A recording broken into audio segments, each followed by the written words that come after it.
guess it's time. Hi.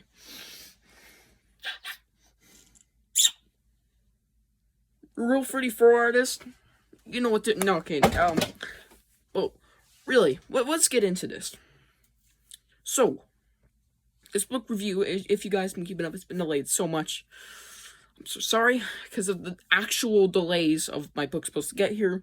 I had to actually go out and buy it at Barnes & Noble October 29th. I still remember today because it really pissed me off and I had to go out and get it. Like, usually when I order books, pre-order them, they usually get you, but, you know, they didn't.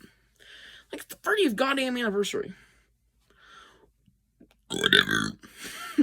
And this would have came out tomorrow, but I was busy. And tomorrow, probably not, honestly. I don't think it'll happen. Ghost of Slappy, but it might be a surprise. It'll happen very soon. I'll promise that. Ghost of Slappy book review should be out very soon. By the 23rd. And there's a few things I'm working on for Christmas. A Christmas song cover. I'm doing some Christmas shit this year, even though I don't like Christmas. I know y'all might like Christmas. I do like some things about Christmas. So obviously, there's just one thing I'm still trying to figure out how I'm gonna get it to work. It's not like it's overly long. I can very much upload. It's like a 3-minute little video, but it's pretty funny. It's just very hard. Just like my Anyways. So, let's get into this awesomeness, and boy, oh boy. Oh, damn. So, today, we are finally reviewing Slappy Beware. And I'm not going to be joking around this whole book. Like, I want to be dead honest. Before we get into this book, like, this is a special book, because this is the 30 years anniversary book. Like, this is a Slappy origin story book, pretty much. It's a decent origin story, I guess, in terms of how accurate it was or how much it really focused on that. It's okay. It gave us some nice new Slappy stuff. A few nice references, like really nice references, honestly. A few callbacks. And I just want to say that Goosebumps is very awesome. It's a big part of my life, very obviously. So I wanted to make this book for you a little special, because I wanted to say this, because it is like one of the biggest Goosebumps books we've had in a very long time. So I want to say that this book is very special to me because of how much I've been wanting a Slappy origin story book, because I wanted to know what I wanted to know a little more. We know some stuff thanks to I'm Slappy's Evil Twin, which I've actually yet to read. I've just heard a few things about it, and I've actually learned a few things, and I've actually read a couple of the first few chapters, the most, you know, the lore, the stuff, the lore in it. I read those. I'd read much more, but I think that book was very helpful, and I think this book really expanded on that. So I'm very happy we finally got a book like this, because it's just really something I want. I really want a book about Curly. That's something y'all know I want. Another Horrorland book eventually, maybe. I mean, I know we had a whole series, but we got a whole series about Slappy World. Why not more Horrorland books? So it would be awesome. Or at least more Horrorland, like maybe a reprint of Return to Horrorland. I don't know, that could be reprinted, Return to Horrorland, which is a pretty good book. I did a review on that. If you want to check it out, it's in the playlist. It should be in there for Goosebumps book reviews. So, without further ado, 30 years of Goosebumps, and finally reviewing this book. Hey! Forgot I had that bag. So, as per usual, we're gonna read the back of the book, and then I'm gonna give the things I liked about the book, things I didn't like about the book, and then we're gonna rate it and give my honest opinion about the book, and if I really liked it or not, or if it was enjoyable. Plus, there was a few more things. There was art, which was really cool to look at. I actually thought the art was really awesome. Arlstein does an interview with Slappy, which is a pretty fun segment.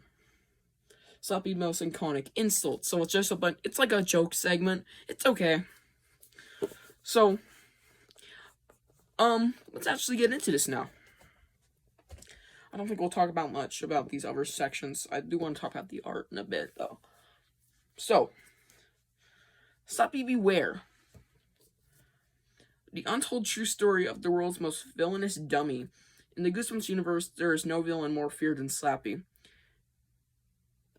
Unbelievable. I know, that's crazy. Endowed, I don't know how to pronounce that word, by his magician creator with devious powers, Slappy has only one mission in his tiny, deranged mind. Do evil every day, all day. But he may have met his match with the Carlson family. Oh no, that's crazy. Each of Slappy's attempts ruin their lives.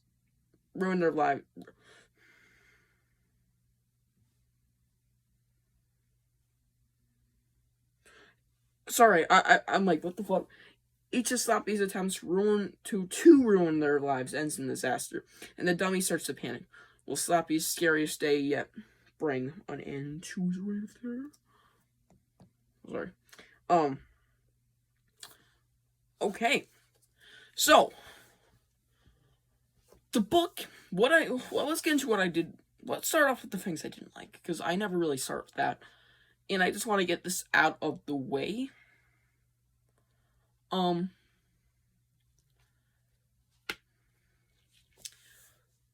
I feel like this book was, I mean, this is a 40-chapter book, and for some reason I feel like it was a little short.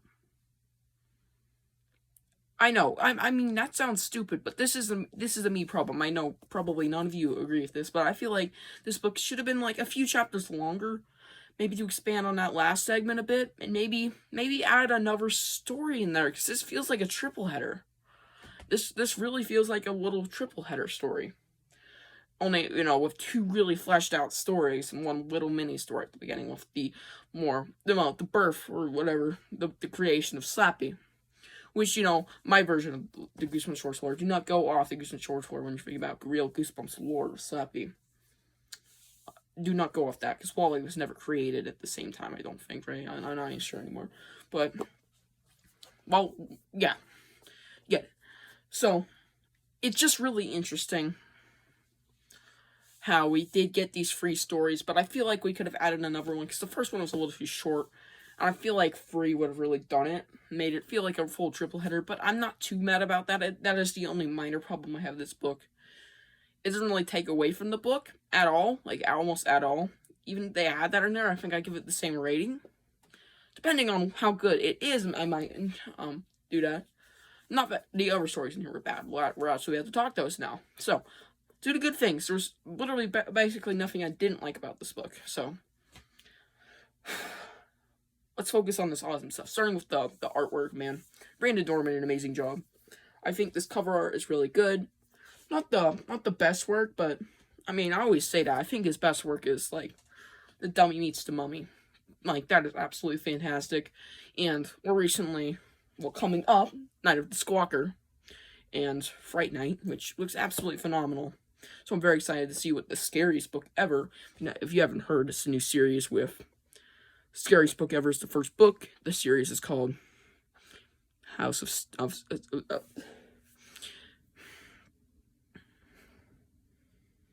I don't even know.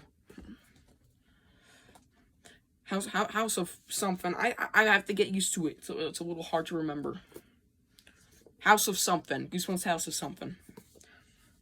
House of Tingles. What the fuck? Something's tinkling in this. Anyways. But, Brandon Dorman did an amazing job with all the art. And, like, this looks amazing. Not to mention the art on the inside. I mean, we have a whole bunch of Slappy faces. Then we have art within the pages. Like, let me go in here. Let me pull up a random. Yeah. Hold on. There you go. See? Look at that. Look at that. That looks absolutely phenomenal. And I feel like they really made it special with actually bringing images in it. Because I mean, I never really had a big problem with no images being in the book. Like, I really wanted just the book cover. but having this little extra, like, oh, what if we added more artwork for the book? So yeah, that's exactly what they did.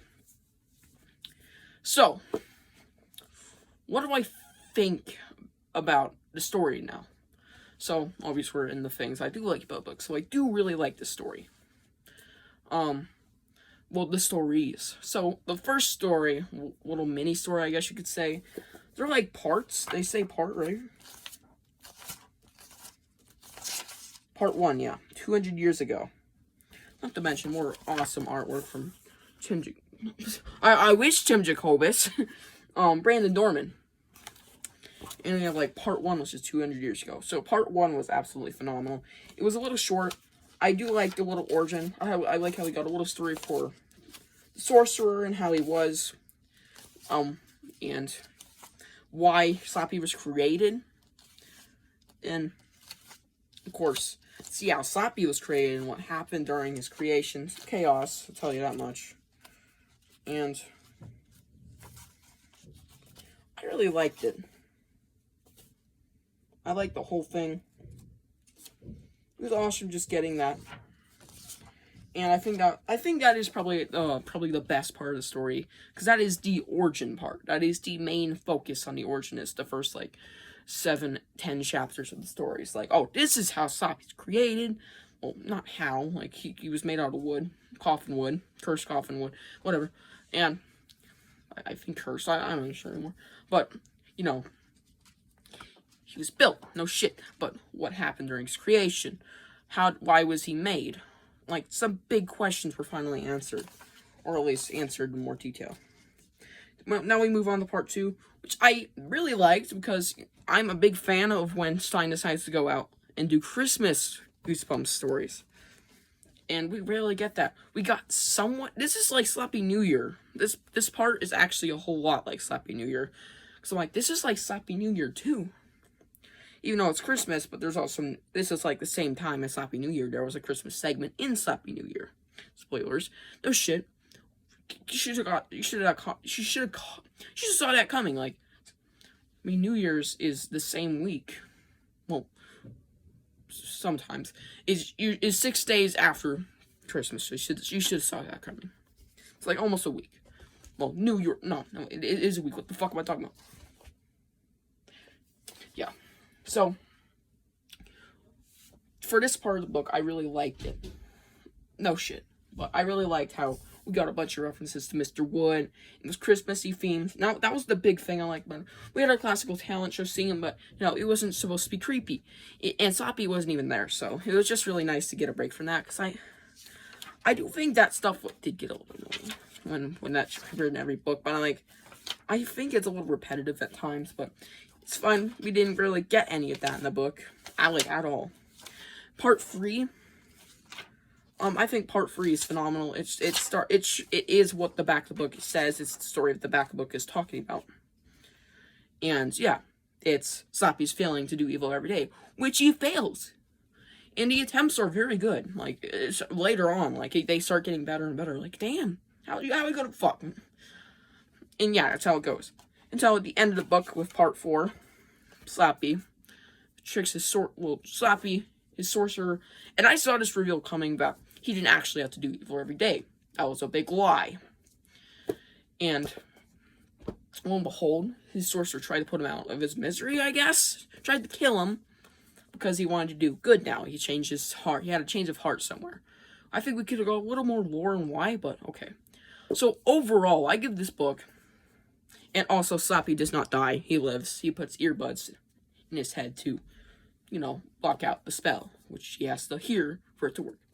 So I give this book an 8.5 out of 10. I think it was really good, and I really like the Slappy book. The Slappy books in general are awesome. So I really like this book. Thank you, R.L. Stine, for writing a book like this. We've needed it. Thank you. I hope everybody has a wonderful Christmas. See you on the next one. Bye.